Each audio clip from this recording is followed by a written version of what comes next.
प्यारे बच्चों और मित्रों नमस्कार। आज के इस हायर मैथमेटिक्स के वीडियो लेक्चर में मैं आपका स्वागत करता हूं और आज के इस वीडियो लेक्चर में हम वेक्टर स्पेस में ही आगे बढ़ते हुए क्वोशिएंट स्पेस और उसके डायमेंशन के ऊपर बात करेंगे।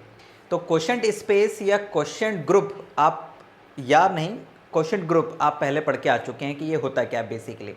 तो क्वोशिएंट ग्रुप से ही फिर हम लोग क्वोशिएंट स्पेस क्या होता है इसको भी आसानी से समझ जाएंगे। तो बहुत ही आसान से शब्दों में आपको मैं समझा देता हूँ कि क्वोशिएंट स्पेस क्या होता है। देन उसके बाद में हम लोगों को एक इम्पॉर्टेंट थ्योरम करनी है जो कि इसके ऊपर आ सकती है और एक छोटा सा न्यूमेरिकल करेंगे। तो आज के इस लेक्चर में इतना काम अपने को करना है। तो सबसे पहले हम लोग बात करेंगे कि ये क्वोशिएंट स्पेस होता क्या है। तो इसके लिए आप ऐसे समझिएगा, मान लीजिए कि आपके पास में एक वेक्टर स्पेस है VF, ठीक है ना। This is the vector space, right. ये आपके पास में एक वेक्टर स्पेस है और W इसका क्या है, एक सब स्पेस है। क्या है इसका, एक सब स्पेस है। देन इसके बाद में जो हम लोग V अपॉन W जो बनाते हैं, आई रिपीट, जो V अपॉन W बनाते हैं, जो कि वास्तव में क्या होता है बच्चों, this is the set of cosets. वो भी किसके कोसेट, W के कोसेट, किसके अंदर, V के अंदर। सो इसके अंदर जो एलिमेंट्स होंगे वो कुछ इस टाइप के होंगे, W plus alpha such that alpha belongs to V। तो ये जो V अपॉन W होता है बच्चों, इसी को ही हम लोग कहते हैं क्वोशिएंट स्पेस। क्या कहते हैं, क्वोशिएंट स्पेस कहते हैं इसको, ठीक है ना। अब अगर हमने ये कहा कि भाई V upon W quotient space है या विभाग समष्टि है, वास्तव में क्या कहेंगे इसको, विभाग समष्टि, हिंदी मीडियम के बच्चों के लिए। तो भाई V अपॉन W के अंदर जो एलिमेंट हैं वो कोसेट टाइप के होते हैं, ठीक है, ये भी क्लियर हो गया। अब क्वेश्चन ये उठता है कि जिस तरह से वेक्टर का एडिशन होता है, वेक्टर के जो एलिमेंट्स होते हैं, मतलब वेक्टर स्पेस के जो एलिमेंट्स होते हैं उनका जो एडिशन होता है या मल्टीप्लिकेशन होता है, तो उसी तरह ये जो क्वोशिएंट स्पेस होता है, इसके जो एलिमेंट्स होते हैं उनका एडिशन कैसे होगा और उनका मल्टीप्लिकेशन आपस में कैसे होगा, इस चीज को आप अच्छे से समझ लीजिए। लुक एट दैट, ध्यान दीजिएगा। इसमें दो चीजें हम लोगों को समझनी है। एक तो एडिशन समझना है कि दो अगर एलिमेंट्स हैं, दो कोसेट हमारे पास हैं, तो उनका एडिशन कैसे होगा। और नंबर 2 हमें ये समझना है कि स्केलर मल्टीप्लिकेशन कैसे होता है, स्केलर मल्टीप्लिकेशन। तो सिंपल सी बात है, मैं आपको यहाँ पर बता देता हूँ बहुत से सिंपल से शब्दों में। अगर हमारे पास में दो एलिमेंट्स हैं, W प्लस अल्फा और दूसरा एलिमेंट है W प्लस बीटा, ये दोनों ही एलिमेंट इस क्वोशिएंट स्पेस के हैं। और अगर आप इनको ऐड कर रहे हैं, तो जब आप इनको ऐड करेंगे तो जो इनका एडिशन है वो क्या आएगा, वो ऐसा आएगा। सिंपल सी बात है, W plus alpha plus beta, मतलब आपने क्या करा, W को और W को आपस में एक साथ लिख लिया, क्योंकि जो वेक्टर स्पेस होता है वो प्लस के रिस्पेक्ट में एबिलियन ग्रुप होता है, तो प्लस में वेक्टर्स को आप इधर उधर कर सकते हैं, राइट। अब जरा ध्यान दीजिएगा कि ये जो W प्लस W है, वास्तव में ये क्या होगा। आप ये जानते हैं कि ग्रुप के एलिमेंट को अगर आपस में ऐड करेंगे तो वो वापस वही ग्रुप बना देंगे।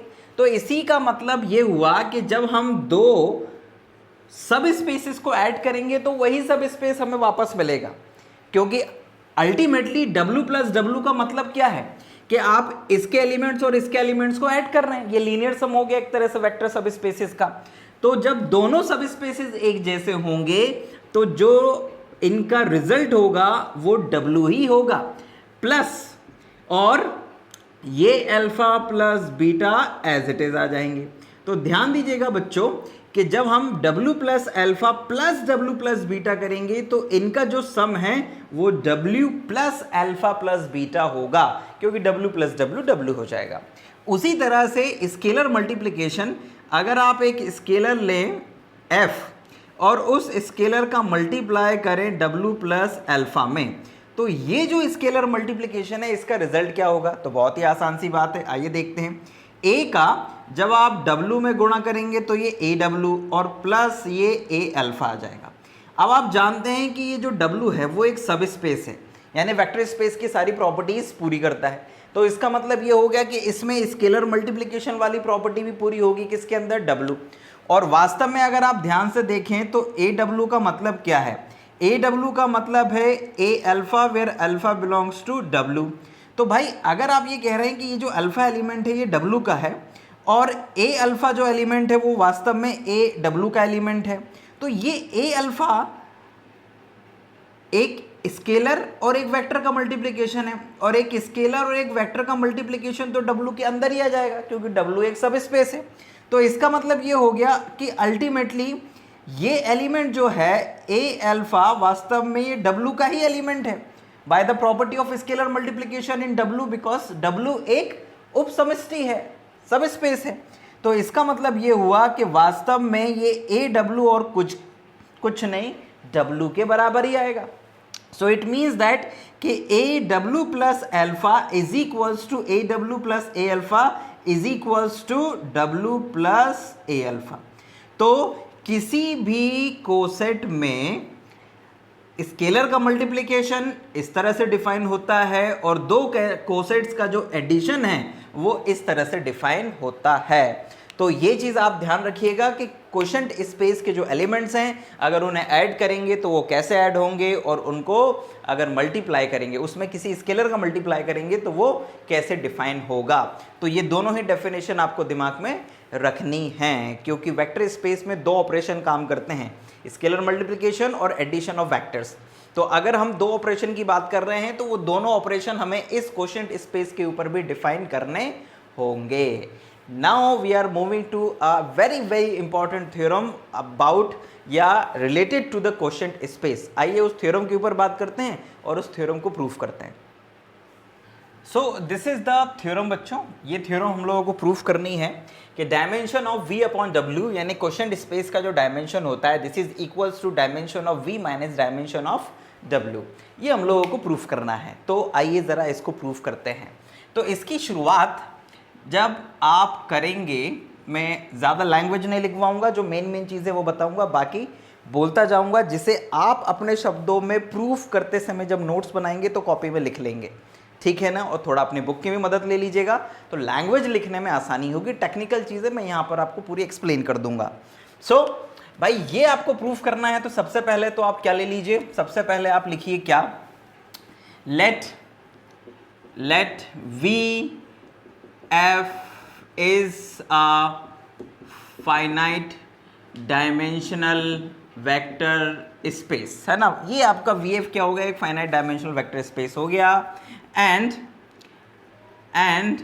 W is its subspace, W is its subspace। Simple सी बात है कि W क्या है, उसका एक सबस्पेस है।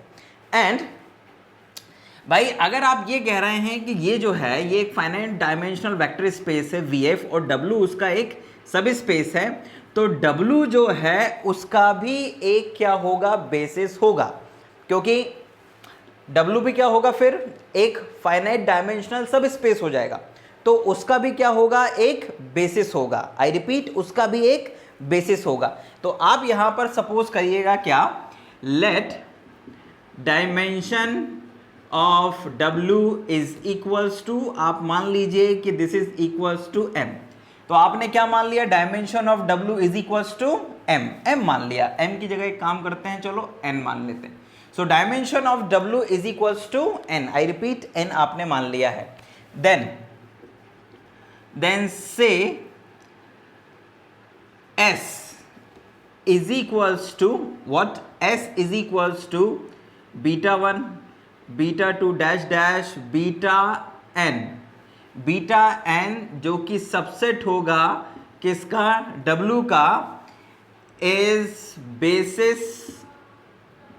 Basis of W। भाई आप अगर ये कह रहे हैं कि W का डायमेंशन n है तो डेफिनेटली उसका एक सबसेट होगा जो कि उसका बेसिस होगा और जिसमें कि n एलिमेंट्स होंगे, ये हमने मान लिया, ठीक है।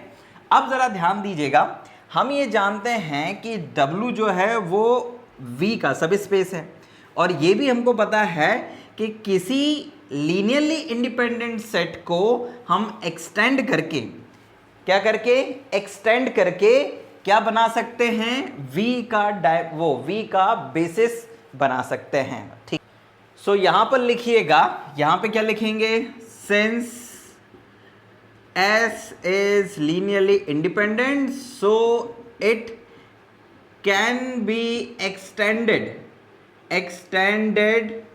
as basis for V, मतलब इसको VF के बेसिस के रूप में भी एक्सटेंड किया जा सकता है। Suppose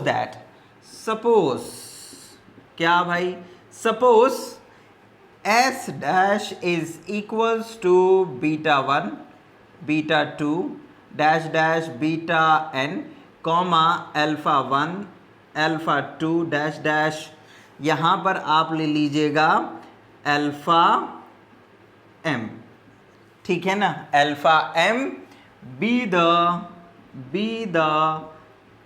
basis of V। हमने मान लिया कि जो S डैश है, मतलब S को जब एक्सटेंड किया तो एक सेट मिला हमको S डैश, जो कि किसका बेसिस होगा, वो बेसिस होगा VF का, that is dimension of V is equals to कितना आ जाएगा भाई, जितने इसमें एलिमेंट होंगे वो आ जाएगा। तो इसमें n प्लस m एलिमेंट्स हैं, तो यहां लिख दीजिएगा n प्लस m एलिमेंट्स। क्या हो गया, ये n प्लस m एलिमेंट्स आ गया। सो therefore dimension of V minus dimension of W is equals to n plus m minus n is equals to m। तो इसका मतलब ये हुआ कि dimension of V minus dimension of W is equals to क्या आ गया है, m आ गया है। अब हम लोग ये दिखाएंगे कि m कोसेट वाला जो सेट है वो V बाय m को जनरेट करता है, यानी कि उसके लिए बेसिस है और लीनियरली इंडिपेंडेंट होगा। एक तरह से बेसिस है, क्योंकि अगर बेसिस है तो दोनों ही काम करेगा, वो जनरेट भी करेगा V बाय W को और उसके वो एक लीनियरली इंडिपेंडेंट सेट भी होगा।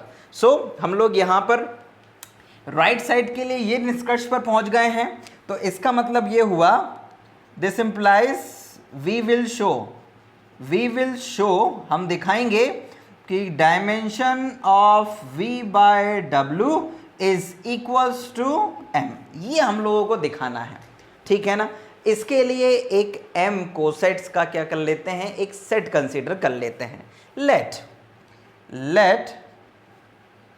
Late S1 is equals to W plus alpha 1 W plus alpha 2।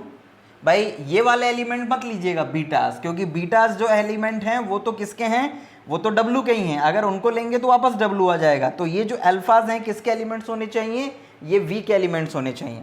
तो alpha 1 alpha 2 dash dash dash W plus alpha m such that alpha m belongs to, ये ले लेते हैं, ठीक है ना। और यहां पर आप लिख लीजिएगा all alpha i belongs to V, ठीक है। लेट दिस वन बी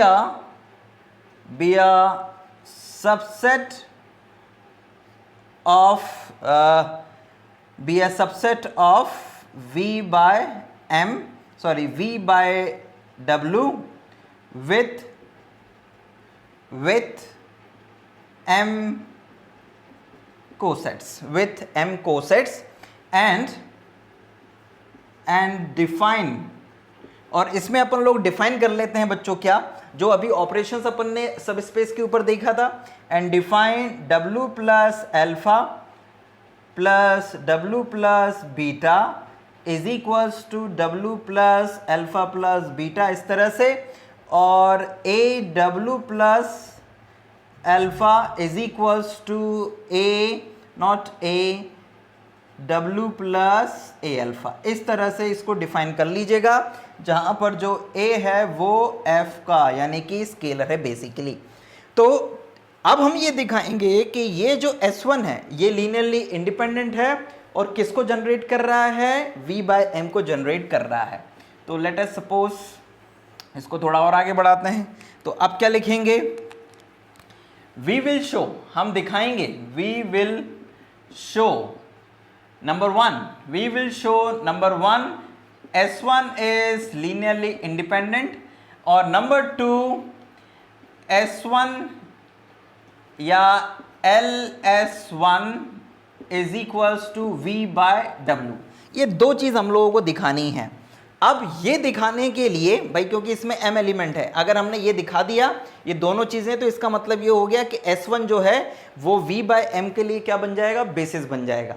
तो आइए जरा शुरुआत करते हैं। तो इसके लिए सबसे पहले हम लोग क्या करेंगे, सबसे पहले दिखाएंगे कि ये जो S1 है वो लीनियरली इंडिपेंडेंट है। अब लीनियरली इंडिपेंडेंट दिखाने के लिए क्या करना होगा, क्या ना सर, लीनियरली इंडिपेंडेंट दिखाने के लिए हम लोगों को ये जो एलिमेंट्स हैं इनका लीनियर कॉम्बिनेशन लेना पड़ेगा। क्या लेना पड़ेगा, लीनियर कॉम्बिनेशन, और उसको इक्वल टू 0 करना पड़ेगा, और फिर दिखाएंगे कि जो स्केलर्स हैं वो सारे वास्तव में 0 हैं। तो हम यहाँ पे लिखेंगे सबसे पहले let a1 a2 dash dash am belongs to f and a1 w plus alpha 1 a1 w plus alpha 1 a2 w plus alpha 2 plus dash dash dash am into w plus alpha m is equals to 0। ये हमने क्या करा, relation को 0 मान लिया है। अब हमें ये दिखाना है कि a1 a2 am सब 0 है। अब जब आप ये कहते हैं तो इसका मतलब ये हो गया, अब ये स्केलर और ये w प्लस अल्फा 1, तो ये डिफाइन कैसे होगा बच्चों, ये डिफाइन होगा w plus a1 alpha 1 plus w plus a2 alpha 2। ये अपन ने जो डिफाइन किया था ना कि दो कोसेट्स, सॉरी ये पहले ये वाला लग गया, आप चाहो तो इसको नाम दे देना है ना, इसको नाम दे देना 1 और इसको नाम दे देना 2। तो अभी अपन लोग किससे कर रहे हैं, अपन लोग ये यूज कर रहे हैं 2 वाले रिलेशन को, मतलब स्केलर का इसमें मल्टीप्लाई हो रहा था। तो this is plus dash dash dash, और यहाँ पर आ जाएगा w plus a n alpha m, ये a m अल्फा m, ये इस तरह से आ जाएगा, इज इक्वल्स टू 0 लिख दीजिएगा बाय 2। ये आपने बाय 2 कर दिया।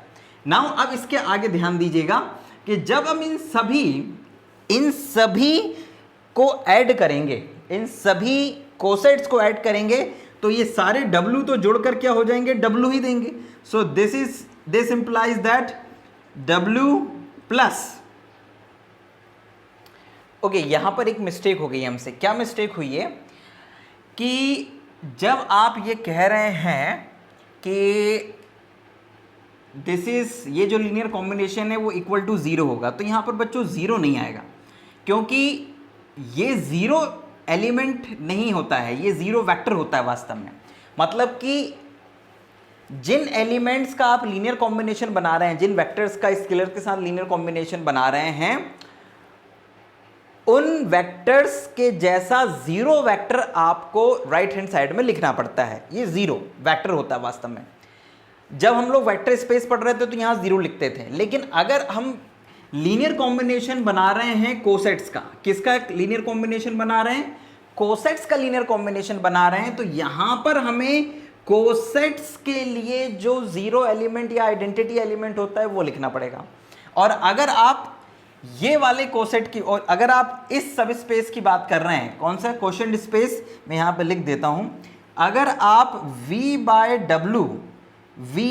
w की बात कर रहे हैं, तो v बाय w के लिए जो आइडेंटिटी एलिमेंट होता है बच्चों, वास्तव में वो होता है w।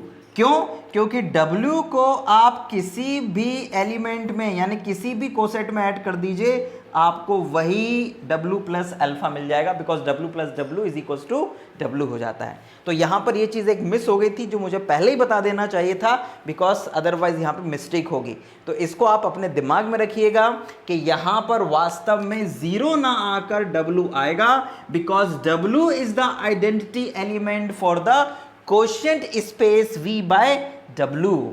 उसके लिए ये आइडेंटिटी एलिमेंट होगा w। आप चाहो तो यहां पर कहीं पर मेंशन कर देना, यहां पर ऐसे चाहो तो मेंशन कर देना, because w is identity element of v by w, क्योंकि ये v बाय w का आइडेंटिटी एलिमेंट होगा। तो डेफिनेटली यहां पर भी क्या आएगा, यहां पर भी आएगा w। सो ये सारे w ऐड होकर क्या हो जाएगा w, और ये सारे के सारे जो स्केलर्स मल्टीप्लिकेशन के फॉर्म में आपके पास सामने दिख रहे हैं, इन सबको आप एक ब्रैकेट में लिख दीजिए। तो ये यहां पर आ जाएगा a1 alpha 1 a2 alpha 2 plus dash dash am alpha m is equals to w।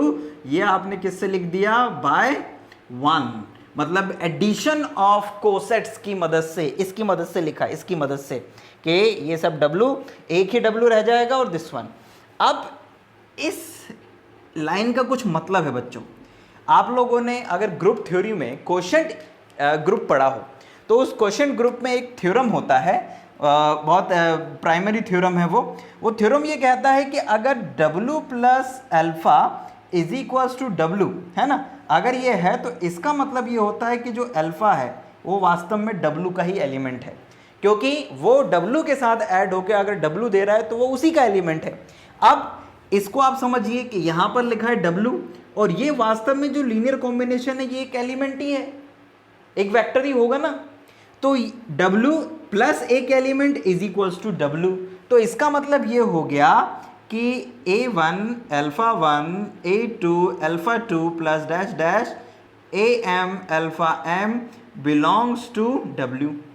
ये किसका एलिमेंट हो जाएगा, ये w का एलिमेंट हो जाएगा। ध्यान रखिएगा, ये ऊपर वाली लाइन से निष्कर्ष निकलता है। आप चाहो तो लिख देना यहां पर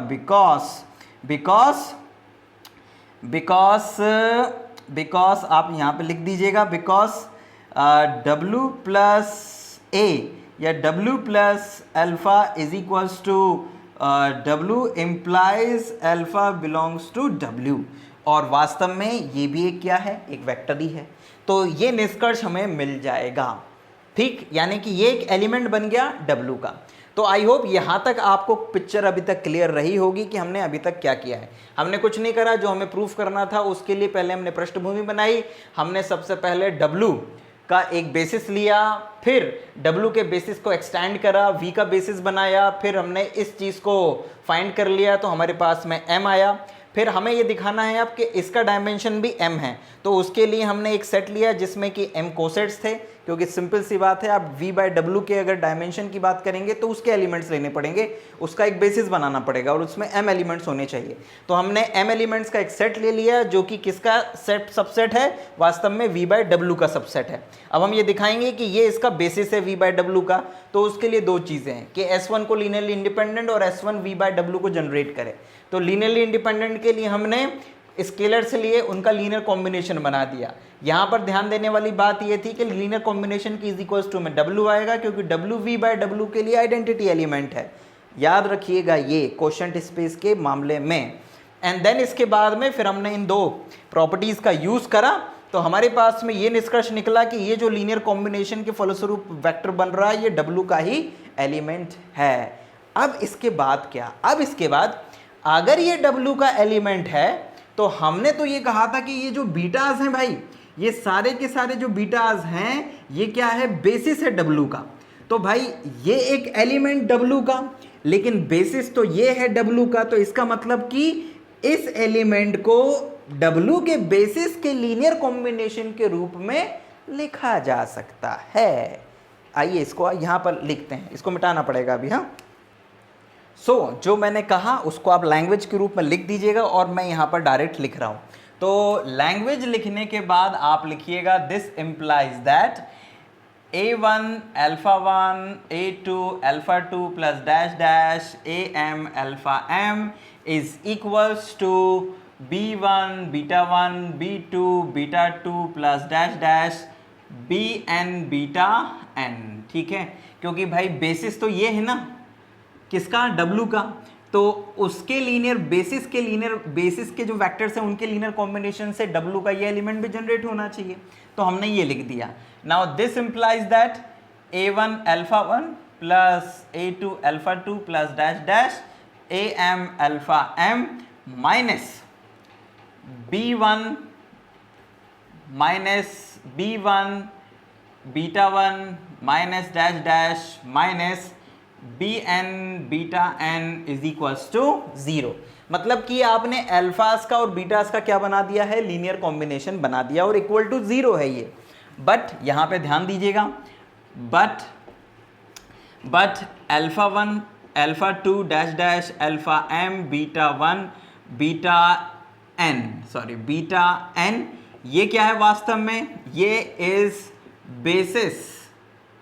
बेसिस ऑफ वी एफ, ये तो बेसिस है भाई वी एफ का। So it is linearly independent. तो इसका मतलब ये हुआ कि ये सारे के सारे जो वेक्टर्स होंगे वो लीनियरली इंडिपेंडेंट होंगे। सो दिस इंप्लाइज दैट इसका मतलब ये हुआ कि a1 is equals to a2 is equals to am is equals to b1 is equals to bn is equals to 0। मतलब कि ये सारे के सारे जो स्केलर्स हैं वो 0 होंगे, क्योंकि ये सारे वेक्टर्स लीनियरली इंडिपेंडेंट वेक्टर्स हैं। तो अगर आप ये कह रहे हैं कि a1 a2 am ये सारे के सारे स्केलर्स क्या हैं भाई, 0 हैं, ठीक, ये सारे के सारे स्केलर्स 0 हैं। This implies what, a1 is equals to a2 is equals to am is equals to 0। तो जैसे ही आप ये कह देते हैं कि भैया ये a1 ये a2 और ये am, ये भैया ये जितने भी स्केलर्स हैं ये तो सब 0 हैं, तो इसका मतलब क्या हुआ, इसका मतलब ये हो गया कि w plus alpha 1 comma w plus alpha 2, ये सारे के सारे जो वेक्टर्स हैं dash dash w plus alpha m is linearly independent vectors. तो ये सारे क्या हैं, लीनियरली इंडिपेंडेंट वेक्टर्स तो नहीं कहेंगे, इनको कोसेट्स कहेंगे या एलिमेंट्स कहेंगे, एलिमेंट, क्योंकि ये v बाय डब्ल्यू के एलिमेंट्स हैं। तो एक चीज हो गई कि जो s1 है वो लीनियरली इंडिपेंडेंट है। अब दूसरी ये चीज दिखानी है कि जो ls1 है वो v बाय डब्ल्यू के इक्वल है, यानी कि v बाय डब्ल्यू का हर एक एलिमेंट s1 के लीनियर कॉम्बिनेशन के रूप में लिखा जा सकता है। तो इसके लिए अपन लोग एक चीज कर लेते हैं बच्चों, let w plus alpha be the any element of v by w। हमने मान लिया कि ये जो w प्लस अल्फा है ये किसका एलिमेंट है, v बाय w का कोई भी एलिमेंट है, एनी एलिमेंट। नाउ अब जरा ध्यान दीजिएगा बच्चों, इसका मतलब ये हो गया, अगर आप ये कह रहे हैं कि w प्लस अल्फा इसका कोई एलिमेंट है, सो दिस इंप्लाइज व्हाट, इसका मतलब ये हुआ कि alpha belongs to v can be expressed as linear combination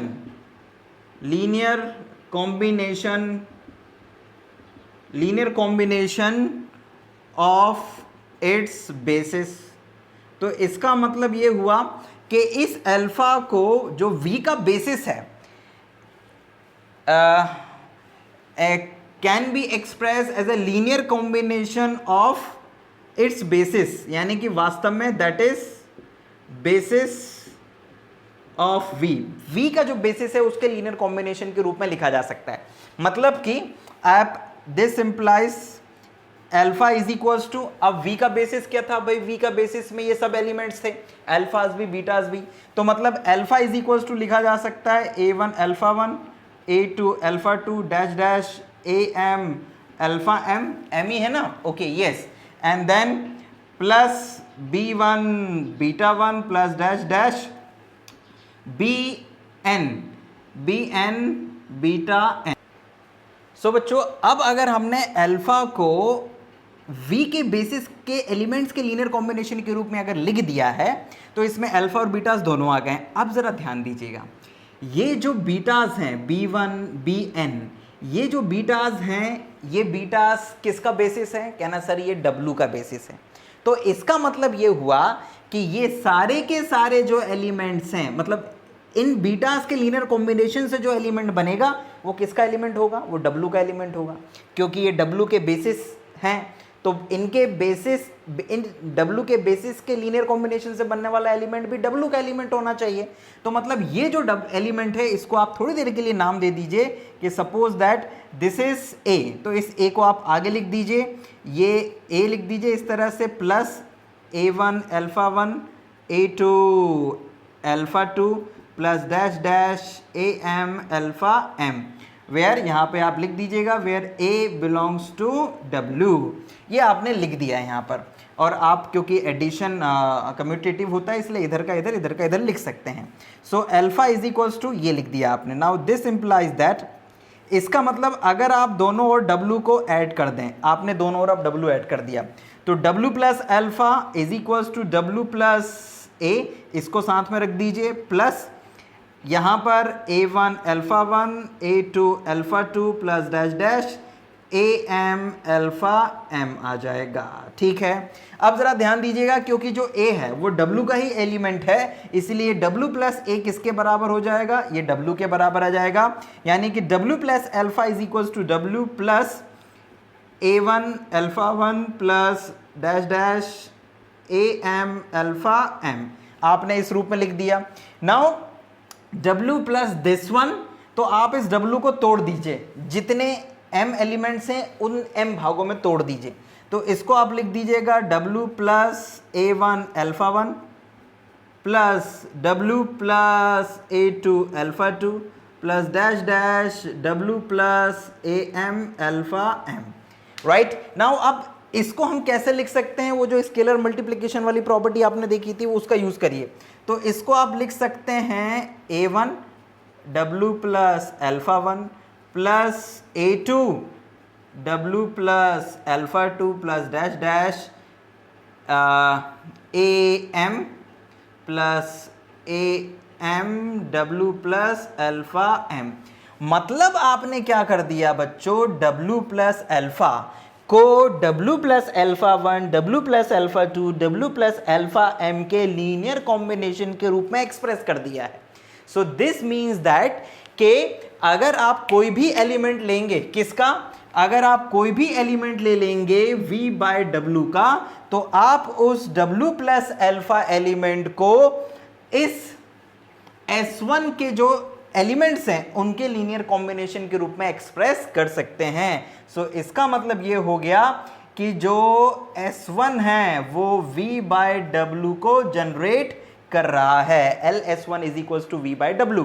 और जैसे ये दो चीजें आप दिखा देते हैं तो इसका मतलब ये हो जाता है कि S1 is basis of V by W। तो इसका मतलब ये हो गया कि जो S1 है वो V बाय W के लिए बेसिस हो गया।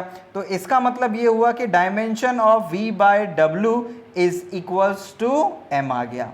क्यों आ गया M? M इसलिए आ गया क्योंकि V बाय W का जो बेसिस था S1 उसमें M एलिमेंट्स थे। तो जो हमें प्रूफ करना था वो हमारा रिजल्ट यहाँ पर प्रूफ हुआ। क्लियर हुआ कि नहीं बच्चों? ये एक इंपॉर्टेंट थ्योरम है बच्चों, क्वोशंट स्पेस का डायमेंशन फाइंड करने के लिए एक इंपॉर्टेंट थ्योरम है। तो यहां पर ये थ्योरम कंप्लीट हो गया। अब एक छोटा सा न्यूमेरिकल क्वेश्चन है, उसको मैं आपको एक्सप्लेन कर देता हूं, देन ये वेक्टर स्पेस का टॉपिक यहां पे फिनिश हो जाएगा और हम आगे बढ़ जाएंगे linear transformation of vector spaces पे। तो आइए जरा एक छोटा सा न्यूमेरिकल क्वेश्चन है, इसी के ऊपर बेस्ड है, उसको देखते हैं। सो बच्चों इस क्वेश्चन को आइए ज़रा डिस्कस कर लेते हैं। क्वेश्चन ये है कि W1 एक सब स्पेस है V4R का और वो जनरेट होता है इस S1 सेट से, और इस S1 में 3 एलिमेंट्स हैं। इसका कतई मतलब नहीं है कि W1 का डायमेंशन 3 है। वी कांट से दैट कि dimension of W1 is 3। 3 element होने का मतलब कतई नहीं है कि ये बेसिस है, केवल लिखा है कि जनरेट हो रहा है। इससे जनरेट होने का मतलब और बेसिस होने के मतलब में अंतर है। तो S1 से W1 जनरेट हो रहा है, W2 इस S2 से जनरेट हो रहा है। हमें फाइंड करना है dimension of W1 plus W2 और साथ ही हमें फाइंड करना है dimension of W1 intersection W2। अब जरा ध्यान दीजिएगा, आपने एक थ्योरम पढ़ रखा है, क्या थ्योरम, कि dimension of W1 plus W2 is equals to dimension of W1 plus dimension of W2 और minus dimension of W1 intersection W2। तो पहले आपको दो चीज़ें फाइंड करनी है, ये और ये, तो बाकी चीज़ें निकाल लीजिए। मतलब 1 2 3 4 चीजें हैं कुल मिला के, 4 में से कोई 3 निकाल दीजिए तो चौथी अपने आप आ जाएगी। अब जरा ध्यान दीजिएगा कि डायमेंशन ऑफ W1 निकालने के लिए आप क्या करेंगे, आप कुछ नहीं करेंगे, ये जो S1 है इस S1 के जो एलिमेंट्स हैं उनकी मदद से एक मैट्रिक्स बनाएंगे। इस मैट्रिक्स की क्या निकालेंगे, रैंक निकालेंगे इसकी जो भी रैंक आएगी, ठीक है ना, वो रैंक यानी कि rank of this matrix is equals to dimension of W1 आ जाएगा। इसी तरह से डायमेंशन ऑफ W2 निकालने के लिए आप क्या करेंगे, डायमेंशन ऑफ W2 निकालने के लिए इट्स वेरी इजी, ये जो S2 के एलिमेंट्स हैं इनसे एक मैट्रिक्स बनाइएगा, इनको पहली रो में लिख दीजिएगा, फिर दूसरी रो, तीसरी रो, फिर उसकी रैंक फाइंड करिएगा। तो जो भी रैंक आएगी बच्चों इस मैट्रिक्स की वो होगा डायमेंशन ऑफ व्हाट, W2, क्योंकि भाई पता चल जाएगा ना कि इन 3 एलिमेंट्स जो जनरेट कर रहे हैं इनमें से कितने वेक्टर्स लीनियरली इंडिपेंडेंट है, क्योंकि जितने लीनियरली इंडिपेंडेंट होंगे वही उसकी रैंक हो जाएगी मैट्रिक्स की, इनसे बनने वाले मैट्रिक्स की, और वही डायमेंशन बन जाएगा। सिमिलरली आप क्या करेंगे कि dimension of W1 plus W2 निकालने के लिए ये जो S1 है और S2 है भाई ये दोनों सब स्पेसेस हैं V4R के यानी कि V के, तो dimension of W1 plus W2 निकालने के लिए जो पहले का S1 है जो उसको जनरेट कर रहा है वो मैट्रिक्स के चारों एलिमेंट्स, फिर इसके बाद ये तीनों एलिमेंट्स, सॉरी ये 3 एलिमेंट यहाँ पर, पहला एलिमेंट, दूसरा, फिर तीसरा, फिर ये 1 2 3 4 5 6, तो कुल मिला के ये 6/4 का एक मैट्रिक्स बन जाएगा। इस 6/4 के मैट्रिक्स की रैंक निकालिएगा, जो भी इसकी रैंक आएगी वो रैंक होगी वास्तव में क्या, it is dimension of W1 plus W2, तो ये डायमेंशन आ जाएगा। मतलब कि 3 डायमेंशंस W1 के, W2 के, W1 प्लस W2 के डायमेंशन निकालने के लिए आपको मैट्रिक्स की रैंक निकालनी पड़ेगी। जब आप ये रैंक निकाल लेंगे तो ये 3 चीजें आपके पास आ जाएंगी। इन तीनों चीजों को यहां रखिएगा तो अपने आप W1 इंटरसेक्शन W2 की क्या आ जाएगी, डायमेंशन आ जाएगी। आंसर मैं बता देता हूं, ये आपके पास 2 आएगा, ये आपके पास 2 आएगा, ये आपके पास में 3 आएगा और ये आपके पास में 1 आएगा। मतलब इसकी रैंक आएगी 2, इसकी रैंक आएगी 2 और इसकी रैंक आएगी 3 बच्चों, ठीक है। कितनी रैंक आएगी, सॉरी 3 नहीं आएगी, हाँ 3 रैंक आएगी इसकी, राइट। सो जरूरी नहीं है कि W1 प्लस W2 की जो रैंक है वो इस V4R के बराबर हो। यहां पर ये जो V4 है इस V4 की रैंक नहीं, सॉरी इसका जो डायमेंशन है वो तो इसका 4 है, V का डायमेंशन 4 है, उसके सब स्पेस के लीनियर सम का डायमेंशन जरूरी नहीं है कि 4 हो, ठीक है। सो ये दोनों ही चीजें अलग थी। तो यहां पर हमने एक क्वेश्चन किया, हालांकि ये क्वेश्चन जो है वो linear sum dimension of sum of 2 सब स्पेसेस के क्वेश्चन या थ्योरम के ऊपर बेस्ड था, लेकिन ये इस चैप्टर के बाद में दिया हुआ था तो मैंने सोचा कि आपके साथ में डिस्कस कर लूँ। तो ये एक न्यूमेरिकल क्वेश्चन यहाँ पे कंप्लीट हुआ और इसके साथ ही ये वेक्टर स्पेस का जो पार्ट था वो भी कंप्लीट हुआ। अब नेक्स्ट वीडियो लेक्चर में हम आपके सामने linear transformation of vector space को लेकर उपस्थित होंगे। तब तक के लिए हमें आज्ञा दीजिए और पढ़ाई करते रहिए, क्योंकि पढ़ाई का कोई विकल्प नहीं होता है। और अगर आपकी किसी और विषय में रुचि है, किसी और चीज़ में रुचि है तो वो करिए, जो अच्छा लगे वो करिए, मन मार के कोई काम मत करिए। बहुत बहुत धन्यवाद। जय हिंद, वंदे मातरम।